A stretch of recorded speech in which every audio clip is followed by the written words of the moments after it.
High বন্ধুরা, শুভ সকালের অনেক শুভেচ্ছা। আজ হলো রোববারের সকাল। তো রোববারের সকালে একটা ভিডিও নিয়ে আমি চলে এসেছি। আমি কয়েকদিন ধরে দুধের স্বর তুলে রেখেছি, জমা করে করে রেখেছি। তো এটাকে আমি ফ্রিজেই রেখেছিলাম। তো আজকে বের করে এটাকে ভালো করে ফেটিয়ে নিচ্ছি, বানাবো ঘি। তো ভালো করে ফাটানো হয়ে গেলে একটা জল জল টাইপের কেটে যাবে।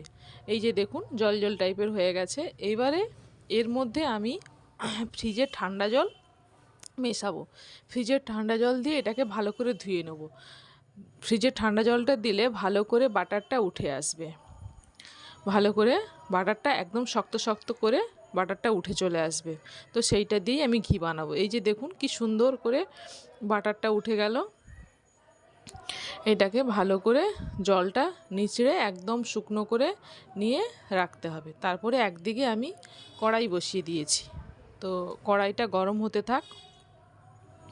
এবার গরম কড়াইয়ের মধ্যে এটা আমি দিয়ে দিলাম।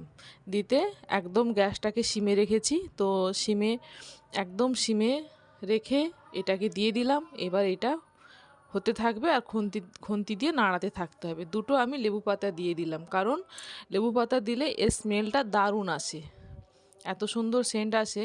কারণ বাড়িতে বানানো ঘি এইভাবে ফুটতে থাকবে। তো এই রকম যখন বাদামি বুচকানি টাইপের উঠে যাবে, তখন মনে করবেন যে আমার ঘিটা হয়ে গেছে। তো একটা দারুণ স্মেল ছাড়ে, সেই সময় বুঝে নিতে হবে যে ঘিটা আমার রেডি। তো এটাকে এবার আমি একটা কাপড়ে দিয়ে ছেঁকে নিলাম। ছেঁকনিতে ছাঁকলে এর খাঁকিগুলো চলে আসবে, তাই আমি কাপড় দিয়ে ছেঁকে নিলাম। খুব সুন্দর হয়েছে। কেমন লাগলো ভিডিওটা কমেন্ট করে জানাবেন।